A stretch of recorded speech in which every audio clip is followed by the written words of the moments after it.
अस्यमिदग्गो सर्पाञ्जक्यञ्चरगत्याञ्जगत केन तप्तेन भुञ्जेथामाग्रेधाः कस्य स्विद्धनम्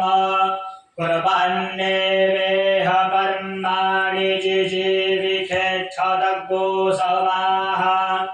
एवं द्वैनान्यखेदोऽस्ति न कर्मर्प्यते नरे असुर्जानामते लोका अन्धेन तमसावृताः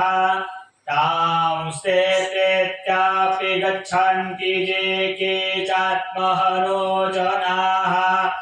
अनिजदेकं मनसो जवीयो नैनद्देवा आप्नुवन् पूर्वमर्षत तद्धावतोऽन्यानत्तेति तिष्ठत्तस्मिन्नवो मातर्ष्वा दधाति तदेजति तन्नैजति तद्दूरे तदवन्तिके तदन्तरस्य सर्पस्य तदुसर्पस्यास्य वाष्ठतः तस्थो सर्पाणि भूतान्यात्मन्नेवानुपश्यति सर्वभूते कुचात्मानन्ततो न प्रतिगच्छति तस्मिन् सर्वाणि भूतान्यात्मैवा भूद्विजानतः तत्र को मोहः कः शोक एकत्वमनुपश्यतः सपर्जगाच्छुक्रमकायमग्रणवस्नाविरग्गो शुद्धमपापविद्धम्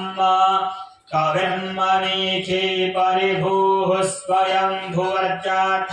तथ्यतोऽर्थान् यददाच्छाश्वतीभ्यः समाभ्यः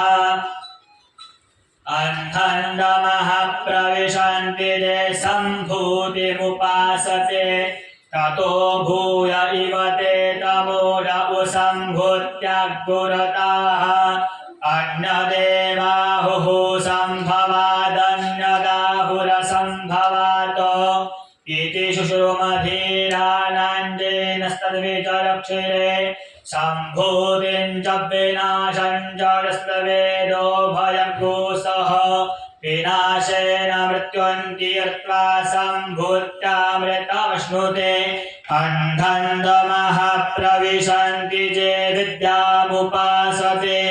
ततो भूय इव ते तमोज उद्विद्यायाग्गुरताः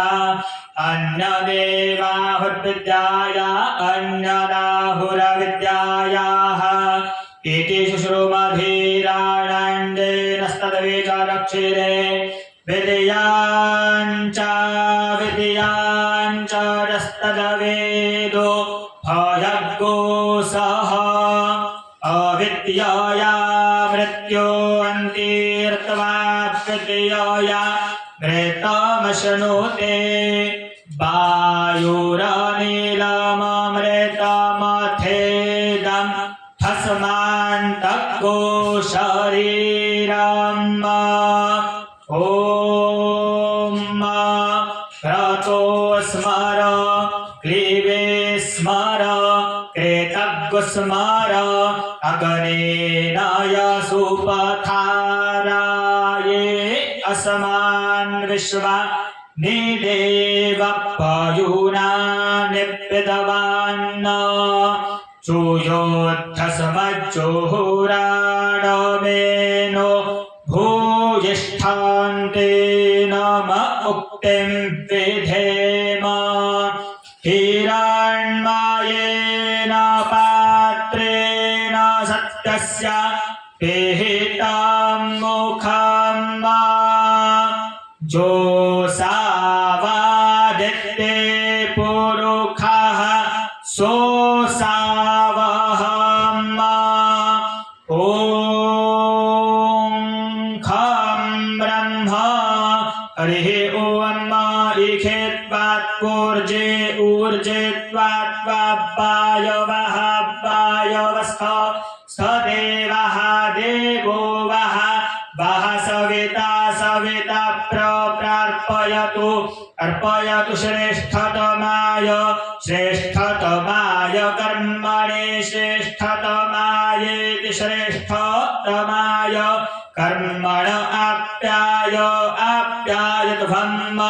अध्वमघ्न्याः अघ्न्या इन्द्राय भागं प्रजावतीरनमीवाः प्रजावतीरिति प्रजापतिः अनमीवा अयक्ष्मा मा वः स्तेनः स्तेन ईशत मा अघशगोसः अघशगोसो ध्रुवाः अघशगोस इत्यघशगोसः ध्रुवा अस्मिन् गोपतौ स्यात् भव्यैर्जजमानस्य पशून् पाहीति पाहि हरिः ॐ वसोः पवित्रम्